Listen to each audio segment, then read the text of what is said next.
Isanavarman I, the architect of Chenla's power. History is written not only by conquerors, but also by creators. While founding kings like Bavavarman I used the sword to draw the borders of a new kingdom, it was their successors who used brick, stone, and ideology to build the solid foundations of an empire. This is the story of such a king. A man who inherited a territory freshly unified by war and transformed it into a brilliant center of civilization.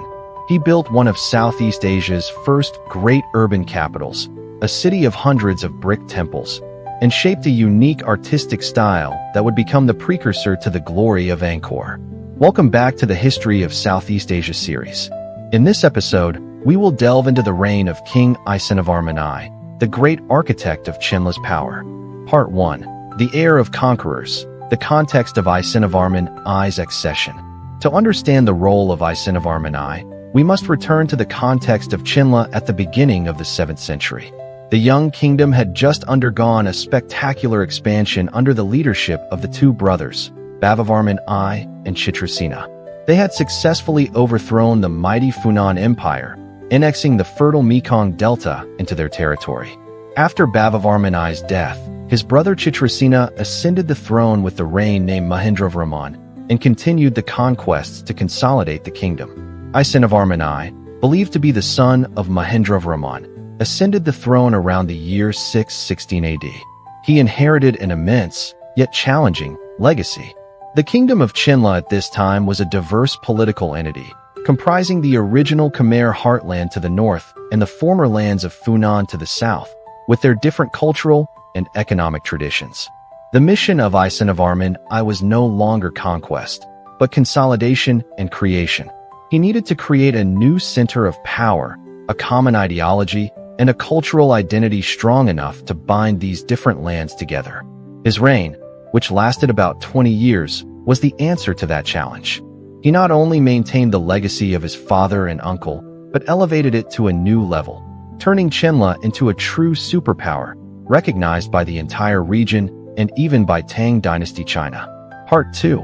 Isanapura, building a cosmos in the heart of the jungle.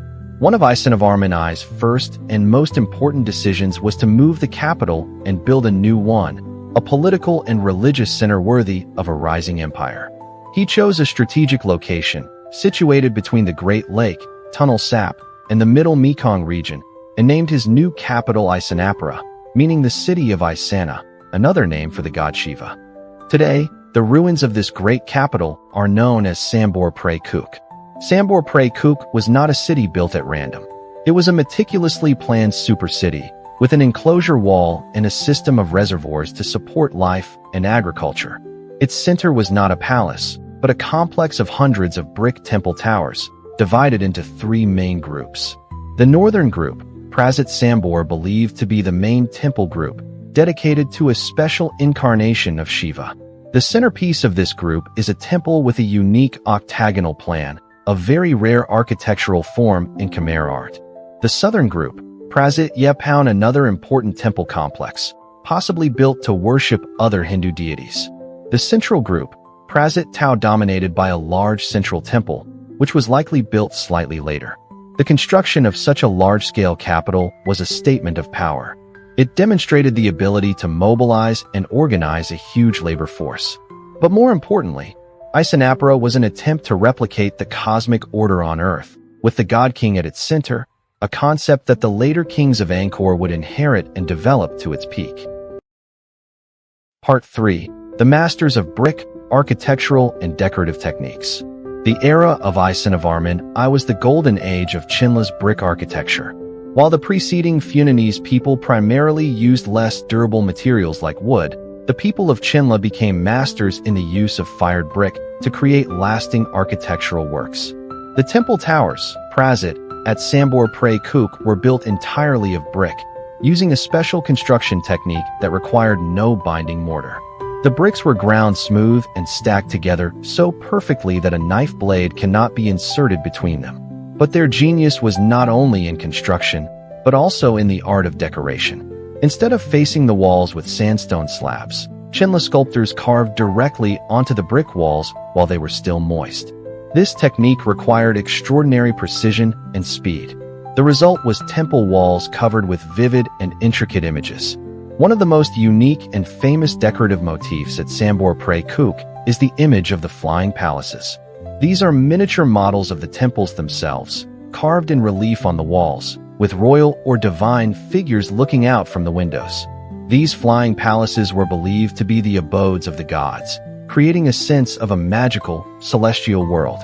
However, the most important details, the places that required the most refinement and durability, such as the lintels, the decorative colonnettes, and the door frames, were made of sandstone.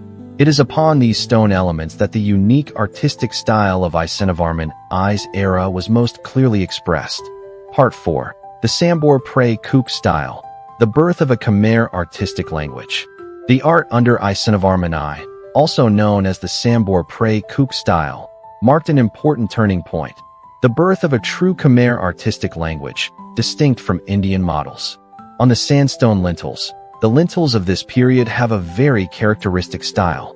They often take the form of an arch, with the ends in the shape of the mythical sea monster, the Makara, disgorging floral garlands.